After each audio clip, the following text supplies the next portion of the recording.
March 6, 1944. 15,000 feet over central Germany. 14 Luftwaffe fighters circle a crippled B-17. The bomber trails smoke from 2 dead engines. It limps westward, alone, dying. The German fighters take turns. One dives, fires, pulls up.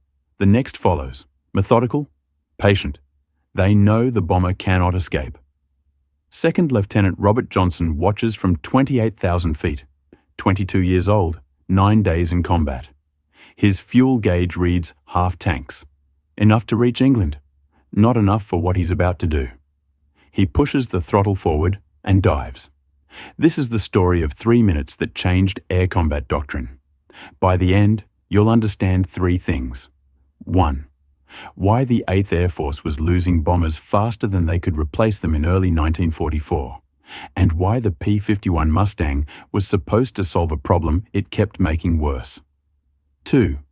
What happens when a rookie pilot breaks every tactical rule and engages 14 experienced enemy fighters alone? 3. How gun camera footage from one engagement rewrote fighter tactics that are still taught today. The stakes: 10 men in a burning bomber, a fighter called a death trap by the pilots who flew it, and a farm boy from Iowa who had 90 seconds to decide whether the mathematics of survival mattered more than the men about to die. The 8th Air Force in early 1944 faces a crisis that threatens the entire strategic bombing campaign. The mathematics are simple and horrifying. American bomber formations cross Germany in waves of 500 aircraft. Each B-17 Flying Fortress carries 10 men. On some missions, 1 in 4 bombers never returns. At this rate, a crew's statistical chance of surviving the required 25 missions hovers near 0. The problem is range. Republic P-47 Thunderbolts escort the bombers partway into Germany. Rugged aircraft, heavily armed, fast in a dive. But the radial engine drinks fuel. Even with drop tanks, the P-47 can only reach the German border. Then the fuel gauges drop. The escorts turn back. The bombers continue alone. Messerschmitt and Focke-Wulf fighters wait in the gaps. Patient. They know exactly where American escorts must abandon their charges. They strike in the silence that follows. The Luftwaffe calls it the death zone. German pilots wait there every day. In October 1943, the 8th Air Force loses over 200 bombers in 1 month. Each bomber, 10 trained men. Replacing them requires training pipelines stretching back to the United States. Months of instruction, navigation, gunnery, formation flying, high-altitude procedures. The pipeline is long. The losses are fast. By December 1943, planners run the numbers. At current loss rates, the 8th Air Force will cease to exist as an effective organization within 6 months. Engineers propose everything. Modified P-47s with extra fuel tanks. Stripped armament to save weight. Long-range P-38 Lightnings. Nothing works. The P-47 has reached its design limits. The P-38 suffers in the cold. Turbo superchargers freeze at altitude. Cockpit heating fails. Pilots return with frostbite. Then North American Aviation unveils the P-51 Mustang. On paper, it solves everything. British Rolls-Royce Merlin engine, laminar flow wing. With internal fuel and drop tanks, it can reach Berlin and return. No other Allied fighter can make that claim. In practice, early pilots call it something else: Widowmaker, death trap, coffin with wings. The complaints are specific. The canopy design creates blind spots that swallow entire quadrants of sky. In a dogfight, blind spots kill. The fuel system is temperamental. 6 internal tanks with feed sequences that must be managed precisely. Switch tanks at the wrong moment. The engine starves. The propeller windmills. Gravity takes over. The landing gear is narrow. The Mustang sits low on rough airstrips. The gear sometimes collapses. More than one pilot survives combat, only to cartwheel across a runway in a shower of sparks. But the range is undeniable. So the Mustangs deploy anyway. Fighter groups convert from P-47s through winter 1943. The pilots grumble. They miss the Thunderbolt's ruggedness. The Mustang feels fragile by comparison. Light, fast, unforgiving. Early combat reports are mixed. The 354th Fighter Group flies the first P-51 missions in December 1943. They report kills. They also report losses. Mustangs shot down by German fighters, lost to mechanical failures, aircraft that simply vanish. Some pilots request transfers back to P-47s. The requests are denied. The numbers are clear. The Mustang is the only aircraft that can escort bombers to the deepest targets. Pilots will learn to adapt. The alternative is watching bomber crews die in the death zone. By March 1944, 3 fighter groups have converted to P-51s. The 357th Fighter Group is the newest, barely operational, still learning. Among them, 2nd Lieutenant Robert Johnson, farm boy, Iowa, 22 years old. His logbook shows 200 hours of flight time. Exactly 0 of those hours involved someone shooting back. Robert Johnson grew up in a place where machines mattered more than pedigree. Central Iowa, flatland, cornfields stretching to every horizon. Farms measured in sections. Families measured by how much work they could finish before dark. The Johnson family ran a modest operation. Hogs, grain, a dozen dairy cows. Robert was the middle child. Quiet, observant, good with his hands. He discovered engines early. His father kept a 1932 Ford tractor that broke down weekly. Most farmers would have junked it. Johnson's father couldn't afford replacement. So 12-year-old Robert learned to fix it. Read manuals by kerosene lamp. Disassembled components on the kitchen table. Cleaned parts in solvent. Reassembled them by logic and feel. The tractor ran. Kept running. By 16, Robert was fixing neighbors' equipment for cash. Tractors, threshers, pickup trucks with tired engines. He developed a reputation, fast, reliable, cheap. He saved everything he earned. Kept the money in a coffee can under his bed. He had a plan. There was a grass airstrip 20 miles south. A barnstormer ran operations there. 15-minute flights for $1. Robert rode his bicycle there on a Saturday in summer 1938. Paid his $1. Climbed into the front cockpit of a Travel Air biplane. The engine clattered to life. They rolled across grass, lifted. The world dropped away. Fields became patchwork squares. Roads became threads. The horizon curved. He could see 3 counties from 2,000 feet. The wind roared. The wires sang. The engine hammered. It was the loudest, most beautiful thing he'd ever experienced. He returned every Saturday for a year. Spent his repair money on flight time. The barnstormer was a Great War veteran. Observation missions over France, shot down twice, survived. He recognized something in the quiet farm kid who showed up every weekend. He offered Johnson a deal: work the airstrip, fuel the planes, patch fabric, service engines. In exchange, free flight instruction. Johnson accepted immediately. He soloed after 8 hours, earned his private license at 17. By 18, he had 100 hours and a commercial ticket. He took a job flying cargo, mail runs, auto parts, occasionally a passenger, small planes, short hops. He learned weather flying by necessity, learned navigation by dead reckoning, learned mechanical improvisation when an engine coughed at 4,000 feet and the nearest airfield was 30 miles away. Then came December 7th, 1941. He heard the news on a radio in a hangar in Omaha. Pearl Harbor. War. He enlisted the next morning. The recruiter asked if he had flight experience. Johnson showed his logbook. The recruiter smiled. Johnson was in the Army Air Forces by noon. He expected to go straight to fighters. Instead, the Air Forces sent him to advanced training. More hours in more aircraft.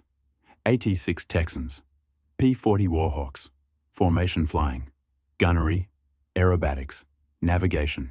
He was good at all of it. Not flashy, not the best stick in his class, but solid, reliable. The kind of pilot instructors trusted. He received his commission summer 1943. Johnson shipped to England February 1944. Assignment: 357th Fighter Group, RAF Leiston. The 357th flew P-51 Mustangs. The group had been operational only a few weeks. Everyone was learning: the aircraft, the tactics, the enemy. His squadron mates were a mix: farm boys like him, city kids from Brooklyn and Chicago, a former crop duster from Texas, a college boy from Massachusetts who quoted Hemingway. They came from everywhere. They shared one thing: none had seen combat. The veterans who briefed them had. They spoke plainly. Fighter combat over Germany was not like the training films. It was not graceful. Dogfights dissolved into chaos in seconds. You would not see the fighter that killed you. You would see the one you were chasing. The one behind you would see only your 6 o'clock. If you survived the first 5 missions, your odds improved. Most pilots did not survive the first 5. Johnson listened, took notes, asked questions. The answers were practical. Check your 6 constantly. Never fly straight and level for more than 10 seconds. If your engine is hit, dive for cloud cover immediately. If you're on fire, bail out. If you're too low to bail out, find a field. If you can't find a field, aim for trees. Trees are softer than earth. He flew his first combat mission, February 28th, 1944. Nothing happened. 8 hours in the cockpit, no enemy contact. He escorted bombers to target, watched them drop, escorted them home. His hands shook when he climbed out. Adrenaline dump. He'd been tensed for 7 hours straight. The next 3 missions were similar. Long, cold, tense, uneventful. On March 5th, everything changed. Mission to a ball-bearing plant deep in Germany. Maximum range escort. The bombers would fly for hours. The fighters would fly farther than American fighters had ever flown in this war. Johnson's element leader briefed him the night before. Stick close. Conserve fuel. If something happens, if I go down, break for home immediately. Do not try to be a hero. New pilots who try to be heroes die in their first week. Johnson nodded. He understood. The mission launched before dawn. Engines coughed to life in darkness. Exhaust flames flickered blue in the gloom. One by one, the Mustangs taxied to the runway. Johnson's hand rested on the throttle. The engine vibrated through the airframe. He could feel it in his chest. They climbed through cloud, broke into sunlight at 15,000 feet. The bombers were already there, stacked in combat boxes that stretched for miles. Contrails etched the sky like chalk on slate. The formations turned east. Germany waited beyond the horizon. The mission went smoothly for 2 hours. Then the radios crackled. Bandits! Higher north! The bomber gunners opened fire first. Tracer rounds arced across the sky in neon streams. Luftwaffe fighters dove through the formations, rolling, firing, climbing away before the escorts could react. Johnson's element turned hard. His leader called the maneuver over the radio. Johnson followed, eyes scanning, trying to track 6 things at once. A Fokker Wolf flashed past. So close he could see the pilot's head turn. Then it was gone. The fight spread across 20 miles of sky. Johnson lost sight of his leader in a cloud bank. He called over the radio. No response. He climbed, scanned, checked his fuel, turned west. The protocol was clear. If you get separated, go home. He was 10 minutes into the return flight when he saw them. 14 German fighters circling a crippled B-17. The bomber trailed smoke from 2 engines, dropped out of formation, limped westward, alone, dying. The German fighters took turns. One dove fired, pulled up. The next followed. Methodical, patient. They knew the bomber couldn't escape. Johnson's fuel gauge read half tanks. Procedure said go home. Logic said go home. Arithmetic said one P-51 cannot engage 14 enemy fighters and survive. He thought about the mathematics. 1 against 14. The arithmetic was unambiguous, suicidal. He thought about the men in that bomber. 10 men. Maybe some wounded. Definitely scared. Watching fighters queue up to kill them. knowing no help was coming. Then he stopped thinking. He nosed over and dove. Johnson's dive takes him from 28,000 feet to 15,000 in 40 seconds. The Mustang accelerates past 400 knots. The airframe shudders. Wind screams over the canopy. His vision tunnels. He pulls back on the stick. G-forces press him into the seat. The horizon swings. He levels out 200 yards behind the nearest Focke-Wulf. The German pilot doesn't see him. Johnson centers the Pipper. The FW-190 fills his gun sight. He presses the trigger. 6 50 caliber machine guns open fire. The Mustang shudders. Spent casings spray. Traces converge. The Focke-Wulf's tail disintegrates. The fighter snaps left. Spins. Falls. Now the Germans see him. 2 Messerschmitt 109s break toward him. Johnson pulls hard right. The Mustang responds instantly. He climbs, rolls, reverses. The 109s follow. They're good, experienced. They work as a team, one high, one low, trying to bracket him, force him into a mistake. Johnson extends. The Mustang's speed advantage opens the gap. The 109s chase. He lets them, draws them away from the bomber. 1,000 yards, 2,000. Then he reverses hard. The 109s overshoot. For 3 seconds, Johnson has a shot. He takes it, hits the lower 109 in the wing root. Fuel ignites. The fighter trails flame. The pilot bails out. Parachute blossoms. The second 109 breaks off. Dives. Gone. Johnson checks his 6. Clear. He looks for the bomber. Still there, still flying, still surrounded. The remaining Luftwaffe fighters have regrouped. 12 now. They've stopped their methodical attacks. They've seen what happened to their comrades. They're angry. 4 of them turn toward Johnson. He should run. Every instinct, every hour of training, every briefing, all of it says go. Get out. You're outnumbered, low on fuel, alone. He turns into them. The 4 German fighters spread out. Classic formation. They'll attack from multiple angles. Force him to choose. Whichever one he engages, the others will kill him. The tactic has worked 1,000 times. Johnson doesn't engage. He flies straight at them. Full throttle, head on. A game of chicken at 600 mph combined closure. The Germans open fire first. Cannon shells stream past. Traces. Johnson waits. The range closes. 500 yards, 300, 200. At 100 yards, he fires. Then he rolls inverted and dives under them. The 4 German fighters scatter. One trails smoke.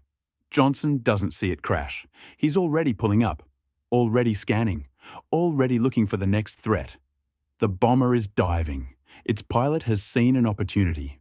While the fighters are distracted, drop into cloud cover. Smart.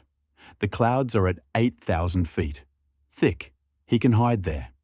Johnson follows him down. The remaining German fighters follow too. They enter the cloud layer together. Visibility drops to 0. Grey nothing. Johnson flies on instruments, altimeter, airspeed, heading. He knows the bomber is close. He knows the Germans are close, but he can't see. He breaks out underneath at 6,000 feet. The bomber is there, 300 yards ahead, limping westward. The German fighters break out seconds later. They orient instantly. Professionals, they don't panic, don't scatter. They form up and prepare for another coordinated attack. Johnson counts 8 now. 2 are damaged, trailing smoke or coolant. The others are pristine, fresh, deadly. They have ammunition, they have fuel, they have numbers. Johnson has rage. He climbs into them again. This time, the Germans don't scatter. This time, they turn into him. Head-on merge. 4 P-51 guns versus 16 German guns. The combined fire is apocalyptic. The sky fills with traces. Johnson's windscreen cracks. Something punches through his left wing. Fabric tears. Airframe rings like a bell. He keeps firing. A Messerschmitt explodes. Just detonates mid-air. Bright flash. Debris tumbling. Fireball drops away. Johnson pulls up hard. G-forces grey his vision. He gasps. Breathes. Clears his head. He rolls. Checks 6. A Focke-Wulf is there, guns flashing. Johnson breaks left. Too late. Rounds hammer his fuselage behind the cockpit. Something vital shreds. Hydraulic fluid sprays across his canopy. His controls feel sluggish. He checks the gauges. Hydraulic pressure dropping. Not gone, but fading. The landing gear system runs on hydraulics. The flaps run on hydraulics. If the system fails completely, he'll have to land without them. Fast, dangerous, possibly fatal. He ignores it, flies anyway. The German fighters are reforming. 5 left. No. 6. 1 climbs from below. He'd lost count. They're not running. They're not retreating. They want him specifically. He's killed their comrades, humiliated them. 1 American, alone, still alive. They attack together. Johnson meets them alone. What happens next is not graceful. It's not tactical. It's desperation refined into violence. He shoots 1 fighter at 50 yards. The rounds soar through the cockpit. The fighter spins. He pulls so hard the Mustang shudders on the edge of a stall. Kicks rudder. Skids. Fires again. Misses. A 109 flashes past. So close he sees the pilot's face. Young. Scared. Then gone. Johnson's ammunition counters wind down. He has maybe 10 seconds of firing time left, maybe less. He needs to make it count. He lines up a Focke-Wulf, centers it, waits for the perfect shot. The German brakes. Johnson follows. Fires. Hits. The FW190's engine seizes. Propeller stops. The fighter glides, descending. Out of the fight. Johnson's guns click empty. No more ammunition. He toggles the switches. Nothing. The guns are dry. The remaining German fighters don't know this. Johnson turns into them anyway. Angles his nose. Lines up as if preparing to fire. The Germans break. Defensive. They've seen what his guns can do. They don't want to test them again. Johnson uses the bluff to extend. Opens the throttle. The Mustang accelerates. The Germans give chase, but half-heartedly. They're low on fuel too, low on ammunition. They've lost too many already. 1 American isn't worth dying for. They break off. Johnson watches them go. His hands shake. His heart hammers. He looks down. The bomber is still there, still flying, heading west. He forms up on its wing. The bomber's waist gunner waves. Johnson waves back. They fly together for 20 minutes. Then the bomber's crew signals. They see the English coast. They're safe. Johnson can go. He peels away, turns toward Leiston, checks his fuel. The gauge reads near empty. Enough. Maybe. His hydraulic pressure is gone. His landing will be fast. Dangerous. He radios ahead. Tells the tower he's coming in without flaps, without brakes. The tower acknowledges. Fire crews scramble. He crosses the coast at 2,000 feet. The airfield appears ahead. He lines up, drops the gear manually. The wheels lock down. He hopes. He has no indicator lights, no hydraulics to confirm. He comes in fast, too fast, touches down. The wheels hold. The Mustang rolls and rolls, no brakes. Johnson cuts the engine, lets friction and grass slow him. The Mustang stops 10 feet from a fence. He sits in the cockpit for a minute, breathing, alive. Ground crew arrives. They stare at his aircraft. 43 holes. Shredded wing fabric. Hydraulic fluid everywhere. Cracked windscreen. They ask how he made it back. Johnson doesn't answer. He just climbs out. His legs wobble. He leans against the wing. Closes his eyes. Someone asks how many he got. Johnson doesn't know. He wasn't counting. The gun camera footage will tell the story. But Johnson doesn't care about footage. He cares about the 10 men in that bomber. They're going home. That's enough. His squadron commander finds him an hour later, debriefs him, listens to the account, asks questions, takes notes. At the end, the commander looks at him. Silent for a moment, then tells him he's being recommended for the Distinguished Service Cross. Johnson shrugs. He did what needed doing. The commander tells him something else. Intel reports. 14 Luftwaffe fighters engaged a lone P-51 over central Germany. At least 6 confirmed destroyed. 3 more probables. The remainder fled. The engagement lasted 3 minutes. Johnson flew for 3 minutes against 14 enemy fighters. He survived. He didn't just survive, he won. The squadron commander asks how. Johnson thinks about it, then gives the only answer he has: the Mustang, the aircraft they called a death trap. The fighter pilots mocked. It gave him speed when he needed speed, maneuverability when he needed to turn, strength when rounds tore through it. The Mustang kept flying, kept fighting, brought him home. The commander nods. Word spreads through the group, then through other groups. The story grows, not exaggerated, not embellished. The gun camera footage confirms everything. 1 pilot, 14 fighters, 3 minutes. Suddenly, no one is mocking the Mustang anymore. The unauthorized test happened by accident. Johnson hadn't planned to prove anything, hadn't intended to validate the P-51's design. He'd simply seen men who needed help, and he helped them.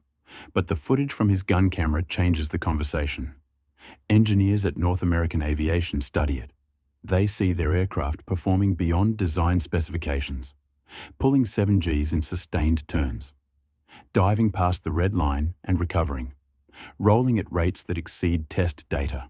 The laminar flow wing is performing better than predicted.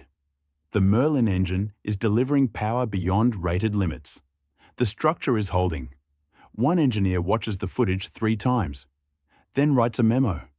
The memo states simply, "The P-51 is capable of more than we believed." Pilots are limiting themselves based on assumptions, not reality. We need to update the flight manual. New tactical guidance goes out in April 1944. P-51 pilots are cleared to operate at higher speeds, to pull harder in turns, to dive more aggressively. The aircraft can handle it. The data proves it.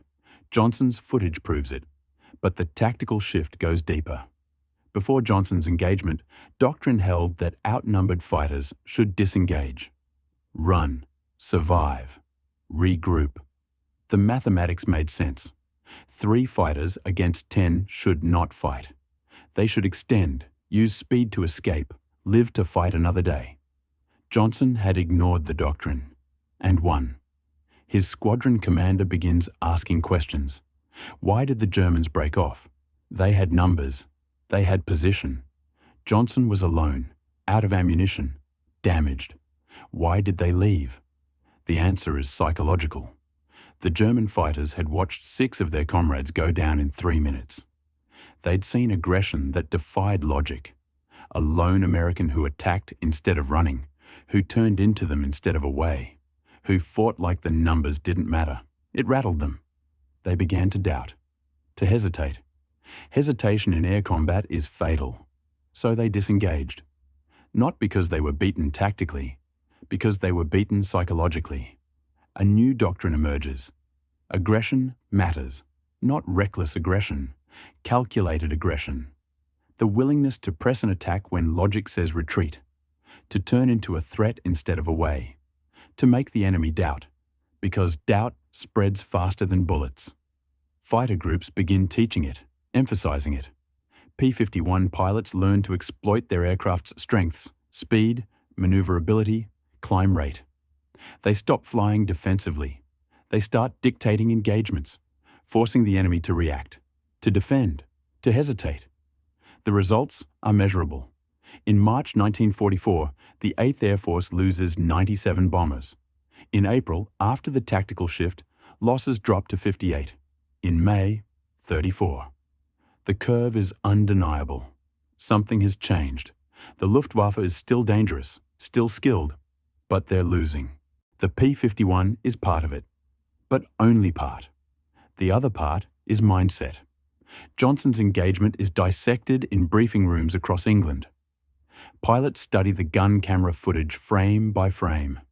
They see where he created angles, where he used speed, where he forced errors. They see what worked, what didn't. They learn. One pilot in the 4th Fighter Group notices something. Johnson never flew straight. Every few seconds, he altered heading or altitude. Small changes, 5 degrees, 10 degrees, a slight climb, a shallow dive. Never predictable, never steady. It made him nearly impossible to track. The German fighters were always correcting, always chasing, never settled.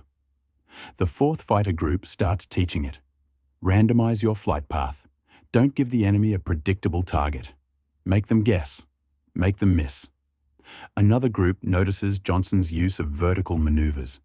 He didn't dogfight horizontally. He used altitude, climbed, dove, used the 3rd dimension. In a flat-turning fight, numbers win.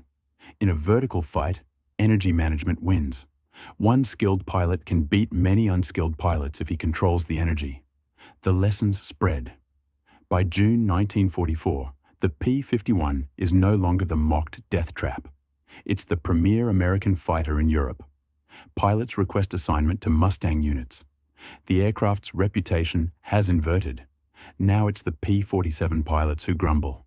They want Mustangs. They want the range, the speed, the kills. Johnson becomes a training officer. He briefs new pilots, shows them the footage, walks them through the engagement, explains his thought process, why he attacked, how he managed energy, where he made mistakes. Yes, mistakes.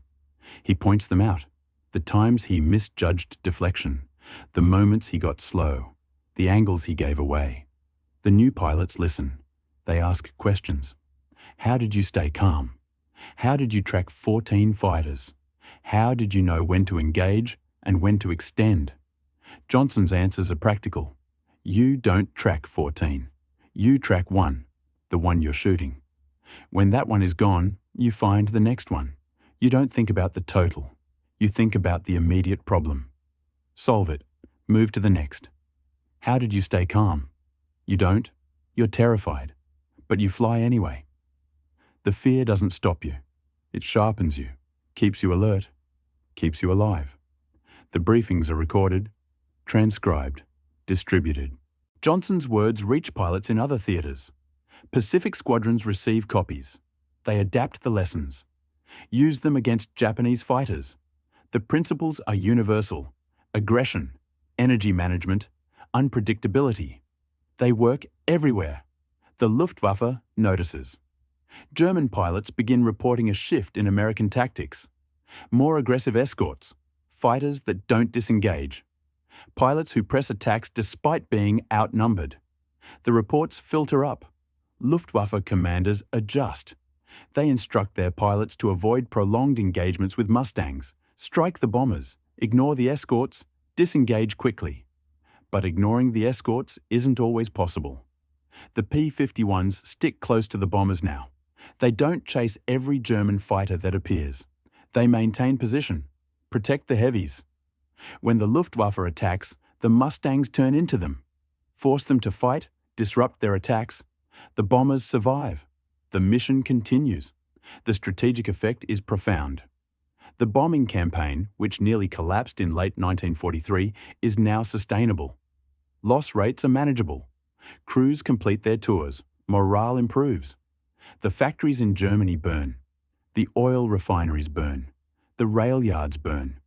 The Third Reich's war machine begins to starve. One pilot's 3-minute engagement did not win the air war, but it changed how the air war was fought.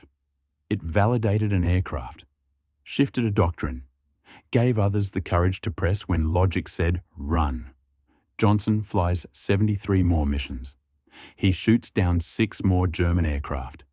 He's awarded the Distinguished Service Cross, the Silver Star, the Distinguished Flying Cross with clusters. He doesn't speak much about any of it. Years later, someone asks him about the mission, the one with 14 Germans. Why did he do it? Johnson's answer is simple. There were 10 men in that bomber. They had families.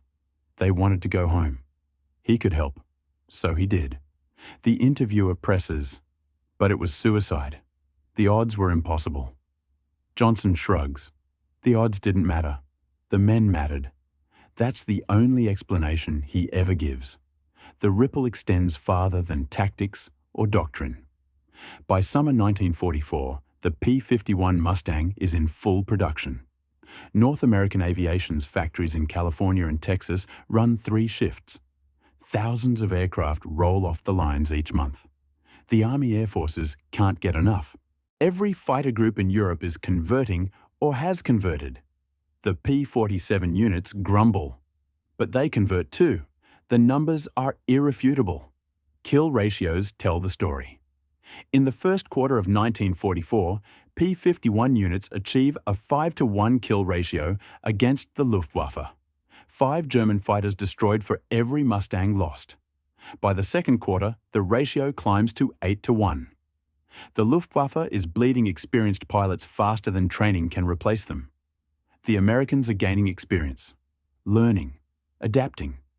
The Mustang's range enables a new mission profile. Fighter sweeps deep into Germany, not escorting bombers. Hunting. Groups of P-51s roam ahead of bomber streams. They seek out German airfields, catch fighters taking off or landing. Vulnerable. Slow. The Mustangs strafe runways. Destroy aircraft on the ground. Burn fuel depots. The Luftwaffe can't hide. In May 1944, a single P-51 group destroys 67 German aircraft in one day. 23 in the air, 44 on the ground. The mission lasts 6 hours. The Mustangs fly to Poland and back. No other Allied fighter has the range to attempt it. German commanders realize they have a problem. The Americans can strike anywhere, anytime. The skies over the Reich are no longer safe. Luftwaffe pilots begin refusing missions. Some defect. Others simply stop showing up. The will to fight erodes. By D-Day, June 6, 1944, the Allies own the sky over France. Thousands of bombers and transports cross the Channel. They fly in broad daylight, unmolested. The Luftwaffe makes a few sorties, a handful of interceptions. But they're scattered, ineffective. The P-51s are everywhere. Patrolling, hunting. German pilots see them. Turn back, land. Refuse to take off again. Eisenhower later states that air superiority made the invasion possible. Without it, the landing craft would have been slaughtered on the beaches. The supply lines would have been bombed. The breakout would have failed. Air superiority was not guaranteed by numbers alone. It was guaranteed by reach, by the ability to strike deep, to destroy the enemy before he could threaten the landings. The P-51 provided that reach, but the aircraft's impact extends beyond Europe. In the Pacific, long-range escort has been a problem since 1942. B-29 superfortresses bomb Japan from bases in the Mariana Islands. The distance is extreme, over 1,500 miles one way. No fighter can escort them. The B-29s fly alone. Japanese fighters intercept. Losses mount. In early 1945, P-51 units deploy to Iwo Jima. Iwo Jima is 750 miles from Tokyo. Close enough. The P-51s with drop tanks can reach the Japanese mainland, escort the B-29s, fight off interceptors. The first mission launches in April 1945. The results mirror Europe. Japanese fighters, skilled but outnumbered, cannot stop the combined force. The B-29s complete their missions, drop their incendiaries, return home. The P-51s clear the way. By August, the air campaign over Japan is total. American aircraft fly wherever they want. The Japanese Air Force is shattered. Industry is burning. Cities are burning. When the atomic bombs fall on Hiroshima and Nagasaki, the B-29s that carry them fly unescorted.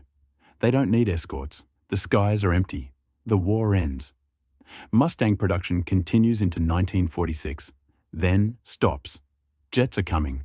The future is turbines and swept wings. The piston engine fighter is obsolete, but the P-51 doesn't disappear. It serves in Korea. Ground attack, close air support, escorting slower aircraft. It's not a match for MiG-15 jets, but it's cheap, reliable, effective against ground targets. It saves lives. Then it serves in smaller conflicts, counterinsurgency, border patrol. Some nations fly P-51s into the 1980s, 50 years after its first flight. Few aircraft achieve that longevity. Beyond military service, the Mustang finds a second life: air racing. The P-51's speed and efficiency make it ideal.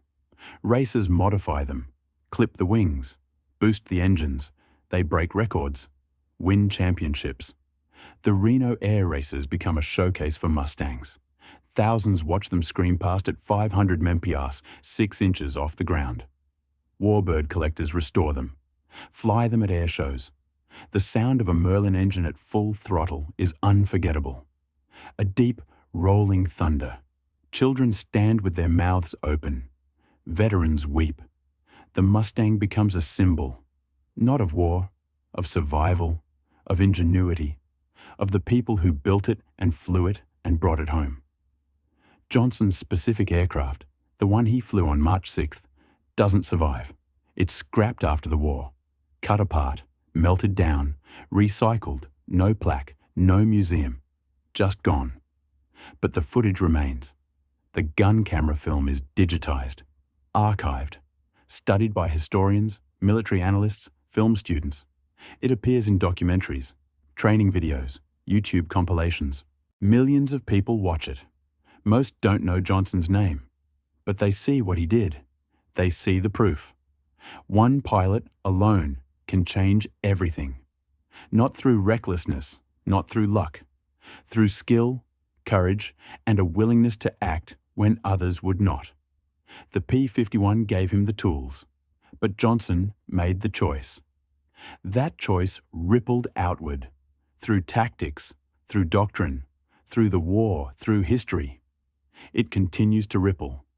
Every fighter pilot who studies aggression and energy management stands on Johnson's shoulders.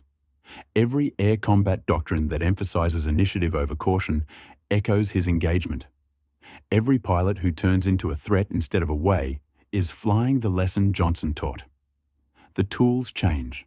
The aircraft evolve. Jets replace pistons. Missiles replace guns. Stealth replaces speed. But the principles remain: aggression, energy, unpredictability, courage. They're timeless, universal. The difference between defeat and victory, between death and survival, between forgetting and remembering. Robert Johnson's 3 minutes over Germany are not forgotten. They live in every fighter pilot's training, in every tactical manual, in every briefing that teaches courage is not the absence of fear. Courage is flying anyway. Robert Johnson returns home fall 1945. The war is over. Europe is rebuilding. The Pacific is silent. Millions of men demobilize, trading uniforms for civilian clothes, putting away medals, returning to the lives they left. Johnson goes back to Iowa. The farm is still there. His parents are older, grayer, relieved. They don't ask many questions. He doesn't offer many answers. There's work to be done. Fences to mend, equipment to repair, a tractor that still breaks down weekly. He falls back into the rhythm. Early mornings, long days, the smell of soil and diesel and growing things. It's quiet, simple. The opposite of war. He doesn't speak about the missions, not to family, not to neighbors. When people ask, he gives short answers. Yes, he flew fighters. Yes, he saw combat. No, he doesn't want to talk about it. The local newspaper prints a story. Hometown hero. Distinguished Service Cross. 7 kills. The article is respectful, accurate. Johnson reads it once, never mentions it again. He marries in 1947. A school teacher from the next county. Quiet like him. They buy a small house. Raise 3 children. He works as a mechanic. Then a flight instructor at a local airstrip. Teaching crop dusters and weekend pilots. The hours are long. The pay is modest. He doesn't mind. Years pass. Korea happens. Vietnam happens. Johnson watches the news, says little. When veterans groups invite him to speak, he declines. When historians request interviews, he offers brief answers. Factual, unemotional. He doesn't see himself as special. He did his job. Others did more. Many didn't come home. In 1977, a researcher from the Air Force Historical Research Agency contacts him. They're compiling records from the 8th Air Force. They have his gun camera footage. They want to confirm details. Johnson agrees to a phone interview. The researcher asks about the engagement on March 6, 1944. Walks through the timeline, the separated element, the crippled bomber, the decision to engage. Johnson corrects small details. The researcher has the altitude wrong, the number of German fighters wrong. 14, not 12. The engagement lasted closer to 4 minutes, not 3. These things matter. The researcher asks the question everyone asks. Why did you attack? Johnson's answer hasn't changed in 33 years. The bomber needed help. The researcher presses, but you were alone, outnumbered, low on fuel. Johnson pauses, then says something he's never said before. He was scared, more scared than he'd ever been. His hands were shaking so hard he could barely hold the stick. But the fear didn't matter. The men in that bomber mattered. The researcher asks if he regrets it, if he would do it differently, Johnson thinks. Then says no, he would do it again, exactly the same. The interview ends. The researcher thanks him, tells him the footage is being used to train modern fighter pilots, that his engagement is studied at the Air Force Academy, that his name is in the textbooks. Johnson doesn't respond. He hangs up, goes back to work. In 1998, the Commemorative Air Force locates him. They're restoring a P-51. They want to dedicate it to the pilots of the 357th Fighter Group. They ask if Johnson will attend the ceremony. He declines. But his children convince him, you should go. People should know. He attends. The ceremony is small, a hangar in Texas. Maybe 200 people, veterans, families, aviation enthusiasts. The restored Mustang sits on the ramp. Silver, polished, beautiful. The Merlin engine is running. The sound is exactly as Johnson remembers. Deep, powerful, alive. Someone hands him a microphone, asks him to say a few words. Johnson stands there, silent, looking at the aircraft. He hasn't been this close to a Mustang in 50 years. He walks over, runs his hand along the wing. The metal is cool, smooth. He closes his eyes for a moment. He's 22 again, scared again, alive again. He returns to the microphone, speaks for less than a minute. He thanks the people who restored the aircraft, thanks the people who remember, says the Mustang was a good plane. It saved his life. It saved a lot of lives. That's all. He sits down. The audience applauds. Some are crying. Johnson doesn't notice. He's looking at the Mustang, remembering. After the ceremony, younger pilots approach. They have questions, tactical questions. How did you manage energy in a vertical fight? How did you track multiple threats? How did you stay aggressive when outnumbered? Johnson answers patiently, thoroughly. These are questions he can answer. Mechanics, physics, logic. These things make sense. One young pilot asks a different question. How did you find the courage? Johnson looks at him, really looks. The kid is maybe 25, fighter pilot, probably F-16s, confident, skilled, untested. Johnson tells him the truth. You don't find courage. Courage isn't something you have or don't have. Courage is what you do when you're terrified. When every instinct says run.